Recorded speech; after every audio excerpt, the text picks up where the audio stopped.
Hey everybody, Saul Marquez with the Outcomes Rocket. I want to welcome you back to another episode here at the Becker's Health IT Conference. Today, I have the privilege of being joined by two amazing healthcare leaders. First, I want to introduce you to Jeremy Sturgill. He is the Vice President and Chief Product Officer at BRSi.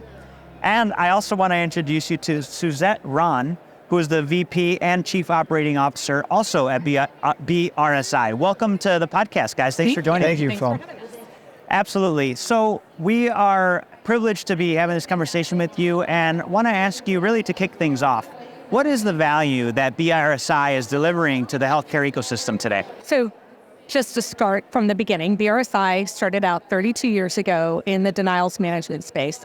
We recognize that denials are avoidable, and now our goal and our quest, if you will, is to prevent those denials, either through provider education, through artificial intelligence and other, automation that we can provide to our clients to ensure that those denials are avoidable, select more money faster. Love that. And that's always great. Anything to add to that, Jeremy? With that, we've been in multiple spaces. We've been in the commercial space where we started in the early 90s, early 2000s. We were in the government work. So we've done Department of Defense, we've done Veteran Affairs. We now work for state Medicaid agencies for the last 7 years. So helping all the organizations around healthcare, really is patients the one at the end of the day, right? They need to be taken care of. There's financial burden that's put on them. So how do you do that through insurance discovery stuff that we offer? How do you do that through the claims process, helping them understand their bills, their statements, what's coming? Those are the kind of things that we try and want to focus on, but also make it easier on providers, right? They're not business people. They don't want to be business people. That's not why they became doctors. So how do you make that easier for them with tools and things to kind of add on or maybe bolt on to the current process they have? So thank you, Jeremy and Suzette. It sounds like really you're looking at both the provider and also the patient as part of the equation to ultimately help things move faster and help people get paid faster. yes, correct. Love it. Fantastic. Here at Becker's, we've been covering a lot of different topics. Can you share one insight that you learned at the conference that maybe surprised you or seemed interesting? I'm looking. Suzette, you want to go first, or Jerry? Well, the one thing that we've heard from a lot of the conferences that we're trying, that the narrative, I guess, goes different, is AI. A lot of people throw out the term, right? It's like it's like that cliche word you heard while you're walking around, like, oh, AI, I do that too. So the one thing that we're trying to do, we do have a beta product that we have that's doing AI for denial prediction. So then we've been doing it for a little over a year. Building it out, they take big data models. They take, and it's not just one data model. It's an ever-changing data model because insurance plans change, provider contracts change, all those things. That's an annual thing. Diagnosis codes change. All the care changes, right? This was the best way to do it last year, but we found there's a different way to do it. The payers are ahead of the providers by years. So providers got a big road, to hill, right? To climb, let's say, to try and not be so much into this paper process and this administrative process with payers. So we're just trying to, again, bring them a true AI, generative AI of kind of saying, here's what I've learned over time. How do you just keep growing onto that and then make that tool better with those increased data models and stuff like that, where maybe it's the coding side, and maybe it's just the patient registration side, but bringing all those together as one, and because this data run over here is going to mess up the whole rest of the process.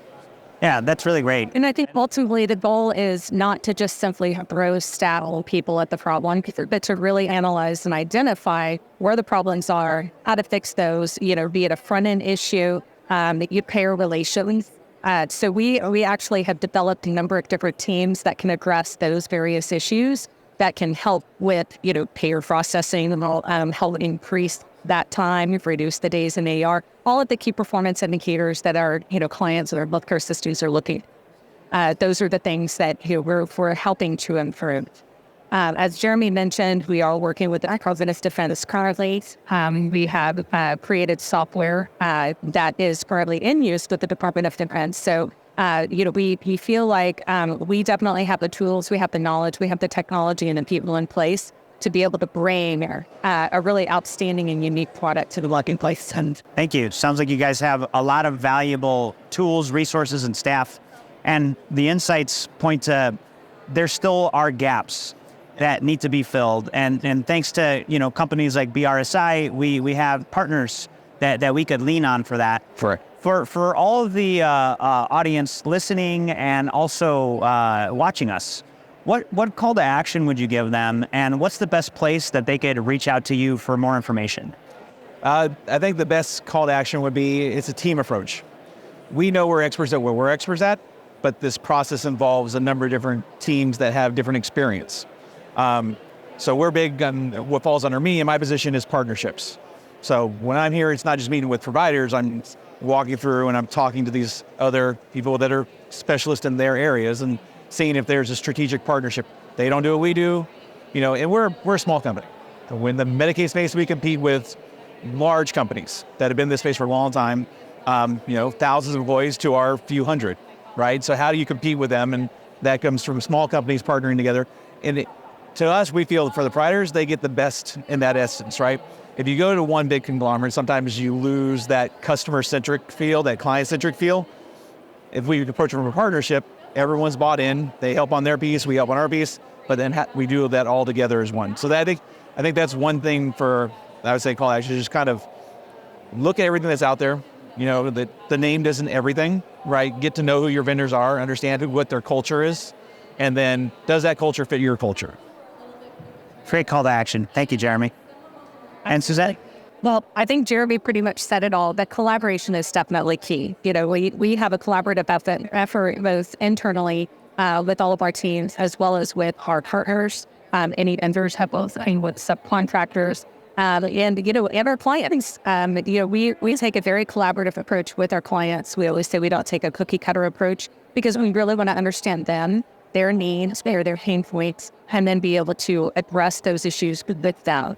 And try and help them with, managing either their accounts receivable or their liquidity, whatever, within the revenues. And to reach us, it's just benefitrecovery.com. So that was our DBA name for years. We actually just rebranded to BRSi. So a lot of people have known us as Benefit Recovery, the doing business as name. So benefitrecovery.com? Yeah. So okay. they go there, benefitrecovery.com, find us through there, our LinkedIn. We're on a big marketing kind of growth push right now. So hopefully you'll see a bunch of stuff post out there more currently. But yes, if anyone knows us as that, same company. BRSi is just a legal name, has been. We just went to a rebranding, new mark and everything else. So love it. Come check us out and just, try and schedule a meeting and let's sit down and talk. Beckers has been a great way for us to get our name and our new breed down there. So that's fantastic. And folks, make sure you take a look at the show notes below. That's where we'll have all of the information on how to get in touch with BRSi. Obviously, Jeremy and Suzette, your LinkedIn profiles will be there too, so people have an easy way to get in touch with you. Want to thank you guys for spending time with us today, and good luck at the rest of the show. Thank you very much. Thank you, Saul. Thanks for your time. Yep.